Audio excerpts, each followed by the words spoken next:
Assalamualaikum warahmatullahi wabarakatuh. Selamat datang kembali di channel kesayangan kita, channel Karam. Kali aja, seram. Apa kabar kalian semuanya?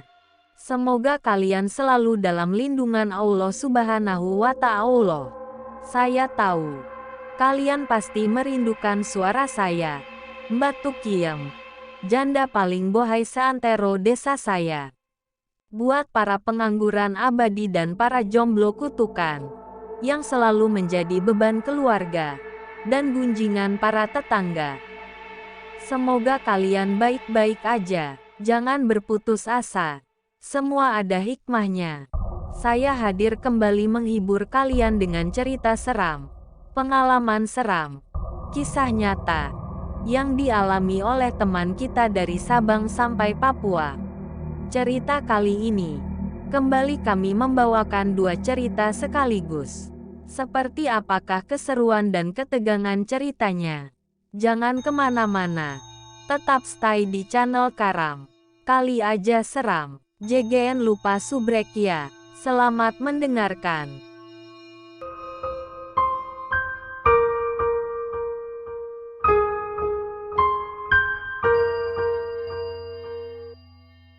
Cerita pertama berjudul Bendungan Angker. Bendungan Angker. Cerita ini sebuah pengalamanku bersama temanku, Yuda. Cerita ini saat aku duduk di bangku SMP. Suatu hari aku bersama temanku Yuda nongkrong di bendungan yang memang direnovasi menjadi salah satu tempat wisata di desaku. Di bendungan itu juga pernah dipelihara berbagai jenis macam ikan yang tujuannya untuk perlombaan mancing. Adapun rumah makan ikan bakar dan warung kopi yang berada di dekat tempat bendungan itu. Para pengunjung pun hampir setiap hari memenuhi tempat wisata tersebut. Ada yang nongkrong, ada yang memang mau makan di situ, dan juga para orang mancing. Sebetulnya tempat wisata itu tidak ada batasan jam untuk orang yang mau berkunjung. Akan tetapi, pernah ada yang menyalahgunakan tempat tersebut sebagai tempat berbuat mesum. Sehingga warga sekitar memberikan pengumuman batas jam kunjung dari pagi sampai sore dan melarang orang nongkrong di malam hari. Adapun orang yang suka mancing malam, akan dikenai biaya 10.000. Singkat cerita, sore itu aku dan Yuda mencari umpan seperti cacing, telur semut, dan pelet dedak untuk umpan. Sekitar jam 19-an kami pun bergegas ke lokasi bendungan. Setibanya di sana, kami pun melihat banyak orang yang sedang dulu mancing di sana. Kami pun langsung menyiapkan alat pancing dan meracik umpan yang sudah kami bawa. Selang beberapa menit Yuda mendapatkan maskot ikan cukup besar. Seekor ikan mas dengan lebar 10 jari orang dewasa. Dan panjang kurang lebih 30 cm dia taklukkan. Aku pun juga gak mau kalah. Dan teriak. Seekor ikan lele yang GK terlalu besar aku naikkan. Setelah jam di handphone menunjukkan pukul 21, kami pun berencana untuk pulang. Belum juga sempat mengemasi alat pancing, Yuda berteriak memanggilku. Nampaknya dia lagi baku tarik dengan seekor ikan. Nampaknya besar. Pasalnya dia sampai kewalahan menaklukkan ikan tersebut. Aku pun ikut membantu bergantian menggulung reel pancingnya. Tiba-tiba terdengar suara perempuan tertawa. Pikirku, suara orang yang mau mesum. Tapi katanya sudah ada pengumuman dan selalu disurvei setiap jamnya. Kenapa masih ada yang melanggarnya? Gumamku dalam hati. Ndak lama, saya dan Yuda berhasil menaklukkan ikan yang melawan tadi. Alangkah terkejutnya kami ketika hendak mau mengambil ikan yang telah kami pancing tadi berubah menjadi patok makam. Dan ada nama kami berdua. Seketika itu ada sosok hantu perempuan yang menertawai kami. Sambil berkata, "Kalian tumbalku. Kalian TUMBALKU. Sontak aku pun lawan. Dengan kata, SETAAANNNNN. Kami pun berlari ketakutan. Tanpa pikir lagi alat pancingan. Yuda berusaha menyalakan motornya. Sementara aku terus berlari meninggalkan Yuda. Ancok. Cepet cok cepet Jan asteriska cepat-cepat nyalakan motor itu. Tanda seru, teriakku. Setelah motor bunyi. Dan wuus. Yuda menyalipku yang berlari dengan kecepatan tinggi. Aku pun ditinggalkannya. Setelah sampai di rumah-rumah warga, terlihat ada sekumpulan anak muda yang lagi nongkrong. Kuhampiri mereka guna minta tolong antarkan pulang. Dengan nafas yang tak karuan, celana yang basah karena tak sadar tadi waktu lari. Ternyata si tole alat vitalku menyemburkan air kencing sehingga celana sampai basah. Ku menjelaskan kejadian serem waktu di bendungan. Akhirnya salah satu di antara mereka pun bersedia mengantarku pulang. Bre seksi Yuda yang kabur ninggal aku. Lirihku dalam hati. Beberapa hari setelah kejadian itu, aku jatuh sakit. Tak nafsu makan padahal perut keroncongan. Malas untuk bicara. Gak bisa dengar suara musik keras-keras. Setelah ibuku cari tahu.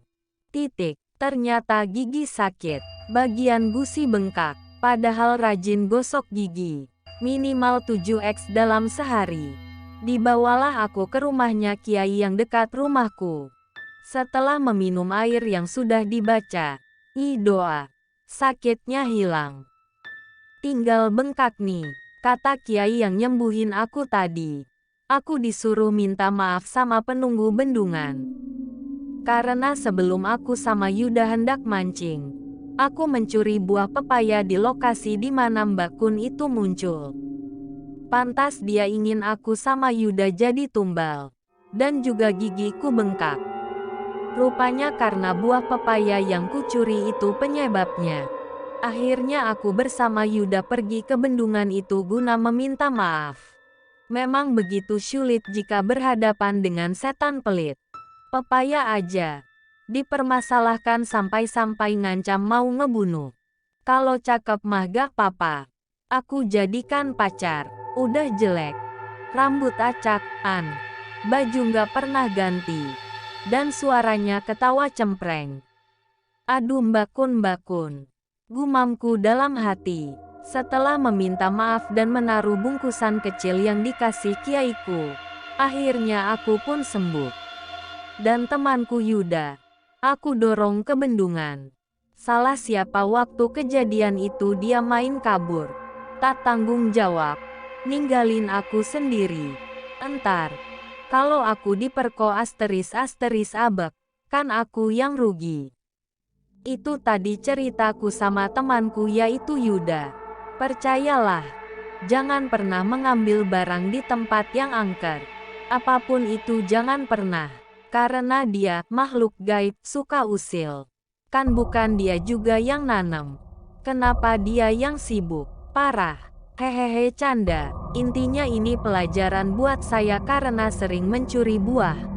Jika lewat di kebun orang.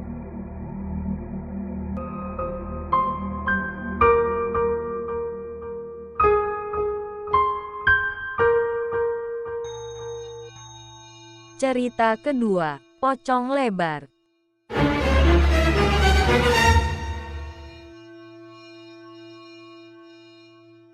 Kisah nyata penampakan pocong lebar di pabrik ekspedisi. Ini pertama kali saya cerita jadi saya mohon maaf jika bahasanya berantakan. Perkenalkan nama saya Arya umur 24 tahun saya kerja di salah satu pabrik ekspedisi di Jakarta singkat cerita waktu itu tegel tanggal 17 Agustus tahun 2022 saya masuk kerja lembur shift 3 masuk jam 9 malam pulang jam 6 pagi. Di pabrik saya kalau lembur gak semua karyawan masuk jadi sudah ada list karyawan mana saja yang akan lembur jadi biasanya kami bekerja 20 orang saat hari biasa.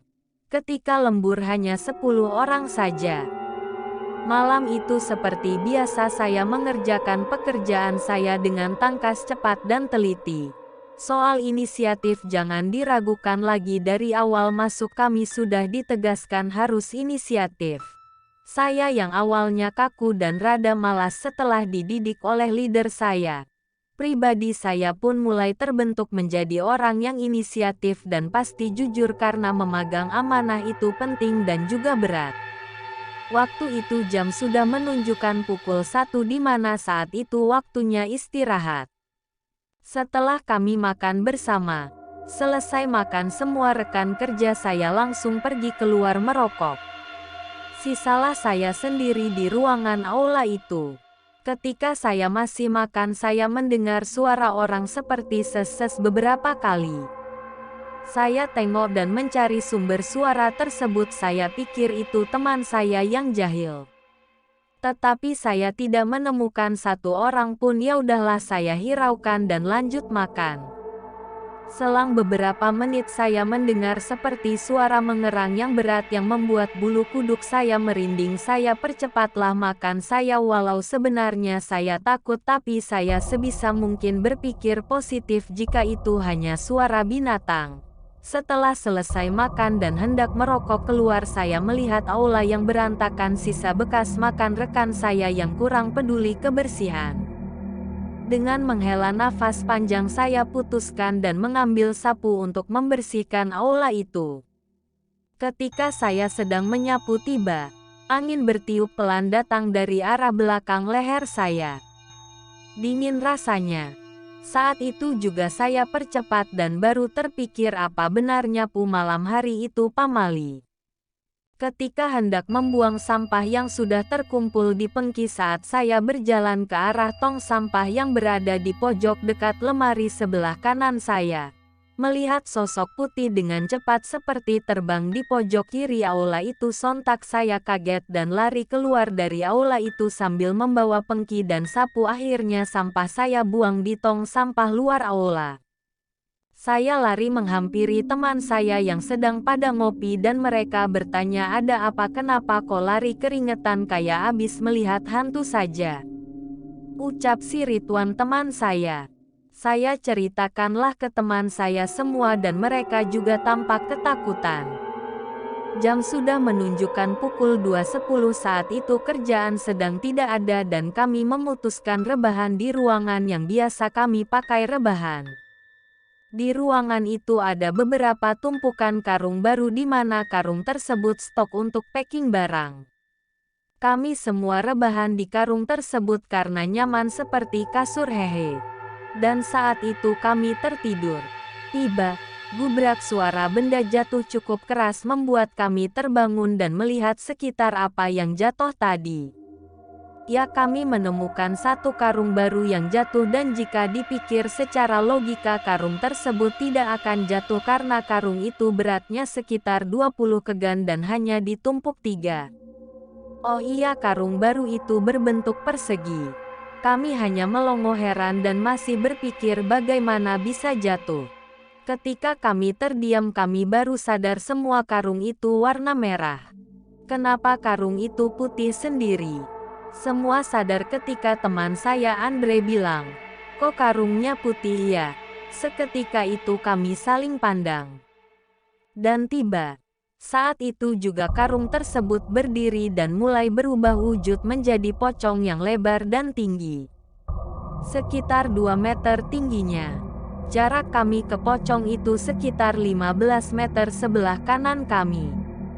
Dengan muka gosong dan berlumur darah serta belatung keluar dari bola matanya yang bolong, kami semua lari keluar ruangan itu sambil terjatuh bangun lagi lari lagi. Teman saya ada yang pingsan 2 orang. 8 orang berhasil kabur dan berlari ke arah pos security. Dan kami semua nampak pucat dan gemetar. Pak Asep, salah seorang security, menanyakan apa yang terjadi. Dan kami semua hanya diam membisu. Sampai azan subuh kami di pos security kami sudah menceritakan apa yang terjadi ke Pak Asep dan beliau membenarkan bahwa memang ada pocong di ruangan tersebut dan seringkali menampakkan di aula tempat makan. Setelah itu kami sholat berjamaah. Selesai sholat kami baru sadar dua teman kami masih tertinggal. Dengan tampan dan pemberani setelah sholat kami bergegas melihat mereka ternyata mereka masih pingsan dan segera kami coba untuk membangunkan. Akhirnya mereka sadar dan lemas. Setelah kejadian itu besoknya dua teman saya yang pingsan sakit demam tapi selang 5 hari mereka sudah sembuh dan kerja kembali. Tapi bagi saya kejadian itu sangatlah tidak seram dibandingkan kabar dari atasan saya bahwa akan ada pengurangan karyawan alias PHK. Ya sebanyak 24 orang karyawan terkena PHK termasuk saya. Hal itu disebabkan oleh kondisi paket yang sedikit dan membuat perusahaan dengan terpaksa PHK karyawannya. Jelas bukan lebih seram terkena PHK daripada melihat hantu. Horor itu ketika tidak punya uang sama sekali dan sangat susah mencari pekerjaan di zaman seperti sekarang. Sekiranya ada lowongan pekerjaan mohon hubungi saya. V lelaki 24 tahun dengan fisik tangguh bak Superman. Dan jangan lupa tampan dan pemberani. Setelah sholat, sekian dan terima kasih.